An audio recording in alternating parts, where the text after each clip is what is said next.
தக்கோலத்திலிருந்து ஆசிரியரும் பட்டிமன்ற பேச்சாளரும் விமர்சகருமான என் ஜெகநாத ஐயா அவர்கள் உத்தரமேரூரிலிருந்து வாருங்கள் ஐயா. தமிழே அமுதே வருவாய் நிறைவாய் தருவாய். உலகெங்கும் உள்ள தமிழ் உறவுகளுக்கும் ஜெர்மனி தமிழருவி வானொலிக்கும் நேயர்களுக்கும் திரு நைனை விஜயன் அவர்களுக்கும் திருமதி சசிகலா நைனை விஜயன் அவர்களுக்கும் என் வணக்கம். திருக்குறள் அறத்துப்பால் அதிகாரம் 13 அடக்கமுடைமை என்ற தலைப்பில் உங்களோடு சிலவற்றை பகிர்ந்து கொள்கிறேன். தக்கோலம் என் ஜெகநாதன், உத்திரமேரூர், தமிழ்நாடு. திருக்குறளில் அடக்கமுடைமை நாளிதழ் படிக்கிறோம், அன்றோடு சரி. வார இதழ் படிக்கிறோம், அந்த வாரத்தோடு சரி. திருக்குறள், கலைக்களஞ்சியம், அகராதி இன்ன பிற சில நூல்கள் சில நாள் வரைதான் பயன்படுத்தலாம் என வரையறுக்க முடியுமா? அதிலேயும் திருக்குறள் நமது வாழ்வோடு வாழ்வியலை எடுத்தோதும் நூல், வாழ்க்கையோடு என்றென்றும் இருக்க வேண்டிய நூல் என்றே சொல்லலாம். இதில் இல்லாதது இல்லை, எக்காலத்திற்கும் பொருந்துவது திருக்குறளாம். திருக்குறள் சுருக்கமாக சொல்லும், விரிவாக உணர்த்தும். என் பார்வையில் திருக்குறள் விஸ்வரூபம் உள்ளடக்கிய வாமனம் என சொல்ல தோன்றுகிறது. அடக்கமுடைமை. உடைமை என்பது எப்போதும் உடன் இருப்பது, உள்ளத்தில் ஒன்றி இருப்பது, தன்னுள் தான் அடங்கிட தன்னைத்தான் உணரலாம். அடக்கம் உடைமையாக கொள்ள மனதை பக்குவப்படுத்த வேண்டும். மனதை மனம், நெஞ்சம், கவனம் இன்ன பிறவற்றாலும் அழைப்பர். மனம்தான் ஐம்புலன்களை உணர்த்தும் உன்னதம் பெற்றது. மனம் ஒன்றாமல் சில நேரங்களில் வேறு ஒரு கவனத்தோடு நாம் நம் வீட்டை தாண்டி சென்றுவிட்டு மீண்டும் மனம் ஒன்ற வீட்டிற்கு திரும்பி வருவோம். பேசுறது கேட்கலையா என்பார்கள். மனம் ஒன்றாததால் இரு காது இருந்தும் இரு காது இருக்காது, அதாவது கேட்காது. இப்படித்தான் மற்ற புலன்களும் மனதோடு ஒன்றினால்தான் ஒன்றும். மனதோடு தொடர்பு கொண்டுள்ள ஐம்புலன்கள் தீய வழியில் செல்லாமல் நல்லனவற்றில் செல்லுமாறு அடக்கி ஆள்வது அடக்கமுடைமை. மனம்தான் சத்ரு, வேறு நமக்கு பகையே கிடையாது. இப்படியாக பாரதியார் கூறுவார். மனம் போனபடி போகாமல் இருக்க மனதை பக்குவப்படுத்த வேண்டும். மனமது செம்மையானால் மந்திரம் செவிக்க வேண்டாம். மனமது செம்மையானால் வாயுவை உயர்த்த வேண்டாம். மனமது செம்மையானால் வாசியை நிறுத்த வேண்டாம். மனமது செம்மையானால் மந்திரம் செம்மையாமே. திருமூலர் அருளிய திருமந்திரம் சொல்லும். அதாவது மனமது செம்மையாக வைத்திருந்தால் நாம் மந்திரம் சொல்ல வேண்டாம். மனதை சரியானபடி நாம் வைத்திருந்தால் வாயுவை உயர்த்த வேண்டாம்.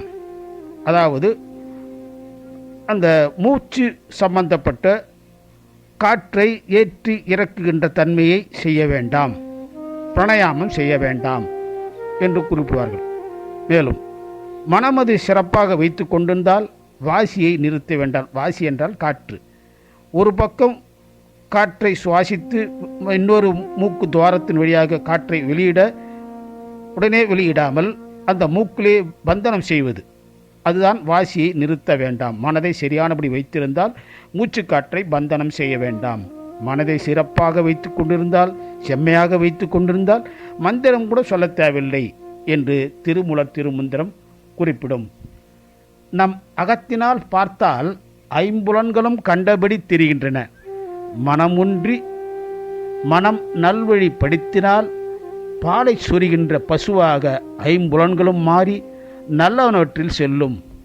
மனதை சரியானபடி வைத்திருந்தால் மந்திரம் சொல்ல வேண்டாம், பிராணாயாமம் செய்ய வேண்டாம்.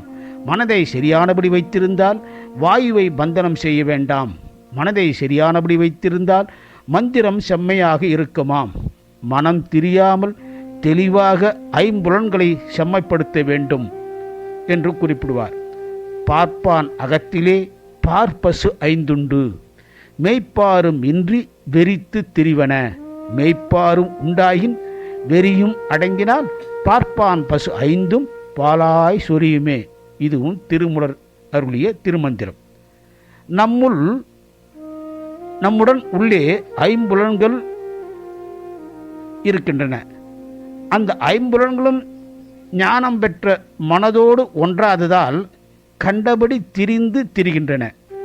மனதோடு ஒன்றி மனம் நல்வழிப்படுத்தினால் பாலை சொரிகின்ற பசுவாக மாறி நல்லவனவற்றில் ஐம்புலன்களும் செல்லும். மனம் தீய வழியில் செல்லாமல் நல்வழியில் செல்வது அடக்கமுடைமையாகும். பரிமேலழகர் உரைப்பார், மற்றவர்களிடம் குறை காணுகின்ற தீமையை செய்யாமல் தன்னை பற்றி உயர்வாக எண்ணாதிருத்தலும் அடக்கமுடைமையாகும். அடக்க உடைமையும் அதன் பயனையும் முதல் 4 குறளில் வள்ளுவர் கூறுவார். மற்றவர்களிடம் பணிவாக இருத்தலும் அடக்கமுடைமையாகும். பதவி செருக்கடைந்து அடக்கம் பெற்றவர் பிரம்மன்.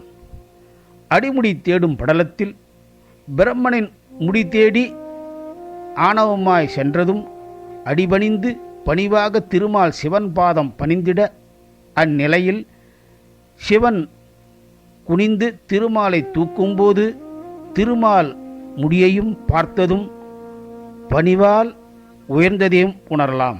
பதவி வரும்போது பணிவு வந்தால் உயர்ந்த நிலையை அடையலாம்.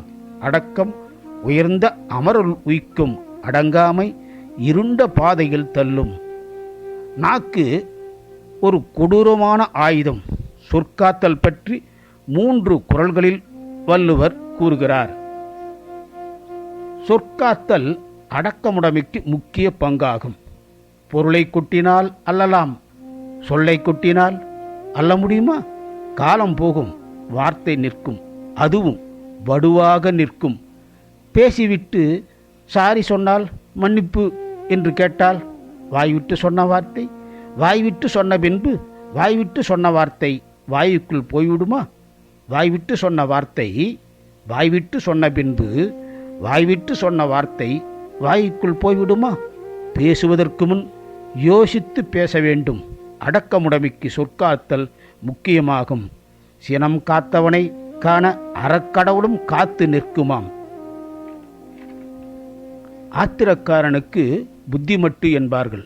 இப்படி பலவற்றை ஆய்ந்து பார்த்து சினத்தை காத்து அடங்குதல் சிறப்பாகும். பொதுவாக செல்வம் அதிகம் இருந்தாலே செருக்கு வருவது உலக இயல்பு என்பார்கள். செல்வ சிந்தை செருக்குறாமல் அடக்கமுடைமைக்கு கொண்டால் மேலும் செல்வம் பெற்ற நிலையை அடைவார். செல்வத்தால் செருக்கடைந்து அடக்கம் பெற்றவர் ஜார்மன்னன். தவத்தால் செருக்கடைந்து அடக்கம் பெற்றவர் கொங்கண சித்தர்.